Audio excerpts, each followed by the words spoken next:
African drums are talking.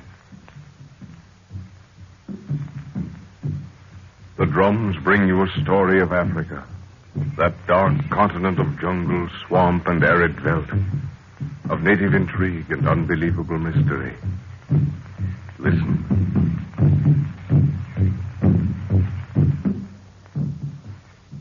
Professor Anton Edwards, while traveling in French Equatorial Africa with his daughter Lorna, comes into possession of a preserved human head that talks. Jack Martin, the professor's assistant, joins them. The two men were discussing the talking head when a scream from Lorna brings them running to her tent.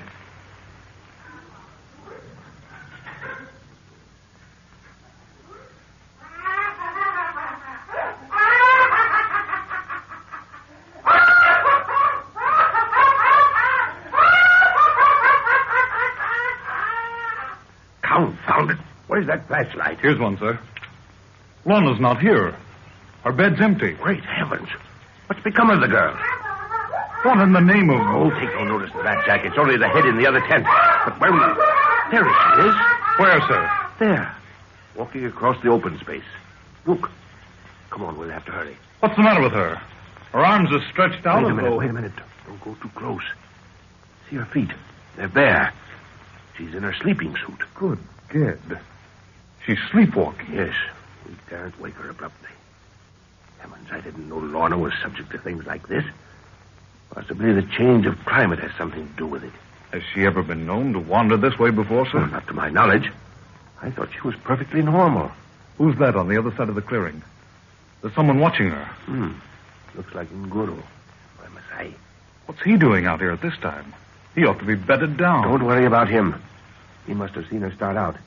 He's probably following to see that no harm comes to her. He's really very attached to her. I've had Nguru for years, Jack. You know that. Well, he's an ugly-looking customer in any case. I'd hate to make an enemy of him. Well, don't worry about him. I'd trust Nguru anywhere. Look. She stopped. Seems to be talking to someone.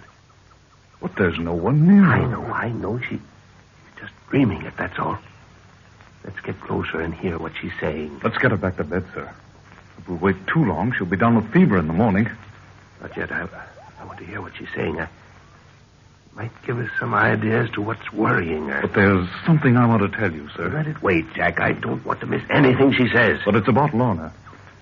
She told me tonight that she felt as if something out in the bush was calling to her. Huh? Something that gave her an almost overpowering impulse to walk out of camp alone. She did, Great Scott, when did she tell you this? Tonight, when you went to see if her quarters were properly set. You know what some witch doctors can do with hypnosis. Let's get her back quickly, sir. I don't like this business. All right, only it's imperative to avoid any kind of a shock. Whatever we do, we must not wake her abruptly. Why wake her at all? Can't we guide her gently back to her tent? Yes, that's better still. Come on. No, wait. Wait a minute. He's talking again. Listen.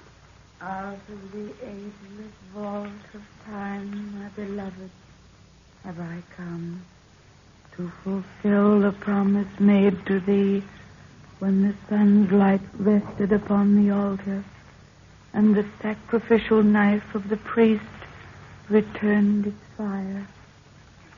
So were we sent into the oblivion of the ages. Talking about the ancient sun worshippers. Must have read that paragraph somewhere. Do you recognize it, Jack? No, I don't, sir. Let's get her back. I can't stand this. All right. Here's Nguru coming across. Take her gently by the arm, Jack. That's fine. We'll take her back in a minute. That you, Nguru? Aye, Buana. Devil spirit, him come from hill. Look plenty for missy. What's that? What does he mean, devil spirit? He says a devil has come from the mountain and cast longing eyes on Lorna. Asante, Nguru. Now, tell me what your eyes have seen. Guru see nothing. Knows him smell 'em devil plenty. Lord, this gets worse and worse. All right, Nguru. Get me a rope from the store tent. Aye, Buana. Careful, Jack. Let her sink back on the bed gently. That's it. Good Lord, sir. I'm worried stiff. Well, it's nothing to worry about. Quite a natural thing at times. Sleepwalking is caused by excitement or mental stress of some kind. Oh, got the rope, Nguru? Aye, Buana. Rope him no good for devil spirit talk. You mean even if we tie her down, she'll walk out if she wants to? Aye, little Buana. Devil, him call, she go. Not after I get through tying her up. Well, give her plenty of room, not too tight, Jack. No, sir. I'm taking the rope around her bed several times. There's enough play for a natural turn of the body, but she'll never get out of it unless the rope is cut. Yes, I see. Well, that looks safe enough. No spirit I've ever met would get her out of that. She seems to be sleeping very heavily. Do you think she's been hypnotized, sir? No, you see, her eyes react to touch. Yes, come on, she's safe enough now at all events. Let's go to the other tent and finish our talk. Thanks for watching, Nguru. Asante Sana. You can sleep now. Aye, Buana. Hadn't we better place a guard outside here? Oh, no, there's no need, Jack. She's all right now, I'm sure. We'll only be a few feet from her. But I still think a guard would be the safest Now, plan. Don't worry, my boy. Nguru is always on Gazi. He never seems to sleep. The slightest unnatural sound in camp at night brings him up as silently as a shadow. Yes, he seems to move just like a cat. And he moves just as quickly, too. Oh, whiskey and soda? Yes, thanks. I need one after that. What about this body servant of yours, sir, Nguru? He certainly is a tough-looking customer. And Nguru is all right. And he's not exactly a body servant, you know. I've spoken of him several times at home, if you remember. Yes, but you've never really described him properly. He's as big as you are and fully as strong, which you must admit is unusual. He's a fine specimen of warrior. He's a prince in his own right. Blue blood through and through. I've had Nguru for years. We did quite a lot of Secret Service work together for the British government during the war in Germany's Africa. He saved my life on more than one occasion. Does he always carry that great spear with him? Never lets it out of his sight. He calls it the Snake Woman. The Snake Woman? Why is that? Because just one kiss means death. That is, unless he wants to prolong the operation. Good Lord, does he do that sort of thing often? I've only seen him do it once, when he fought the man who ran off with his wife. And he cut him into ribbons before delivering the final thrust. Well, it's nice to know he has some sort of feeling anyway. Since I've met him, the expression on his face hasn't changed one jot. It never does, under any circumstance. But I'd trust Nguru with my life at any time. Now, let's get back to talking about that talking head, Jack. Yes? I wanted to tell you that the chatter of the head is not at all gibberish, as you probably think. There's sense to what it says. Good heavens, sir. How can the thing talk if it's severed from the body? There's some trick to it. No, I don't think so. And I have sense enough not to bother about that part of the phenomenon. What I'm interested in is what the head says. Do you mean the thing actually speaks words? Yes. Jack, my boy, we're on the verge of something that's going to make the scientific world sit up and take notice. In what way, sir? This head speaks the language of the lost Atlantis, or as near to it as anything can be. But there's never been a language discovered that was attributed to the Atlanteans. No, as far as you know, there hasn't. But you know what my hobby has been for the last 20 years? Oh, yes, ancient languages. Very well. About 20 years ago, on my second trip to Africa, I was with Lamberti then. That's the man you exposed for fraud, isn't it? Yes. Well, we came upon some writings on submerged rocks off the coast. These things set me to thinking. I'd come across other similar markings in other parts of the world.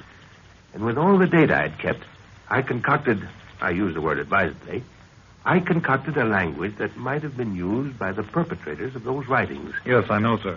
You've often spoken of it at home. Now, the old witch doctor who gave me the head spoke of a legend that the spirit of the head would never rest until it was laid in the arms of its own people. I sat with the head hour after hour. Some of the sounds it was making seemed familiar. Then it came to me. It was speaking the language I'd been working on. But all this sounds so frightfully fantastic. I don't care whether it's fantastic or not, Jack. This whole thing leads to the native legend of the perfect race of people. You know the myth of the golden race? Superb, perfect men and women. Yes, of course, I've heard it. But I've always taken it with a pinch of salt. Well, possibly you'll take it with a pinch of something else after I've found what I'm seeking. What do you mean? Just this. It's well known that the Atlanteans held a secret, natural formula, that kept their bodies in perfect health. And if this head belongs to one of that lost race of people, it's going to lead us to the place where they are.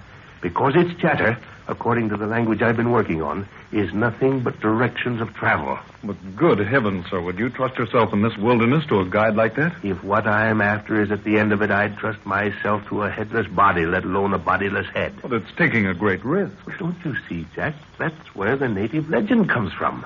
The head won't rest until it's back with its own people, and it's giving directions all the time how to get there. Yes, of course, but you'll excuse me for asking you, sir, especially just now, but have you been taking your quinine regularly? I see.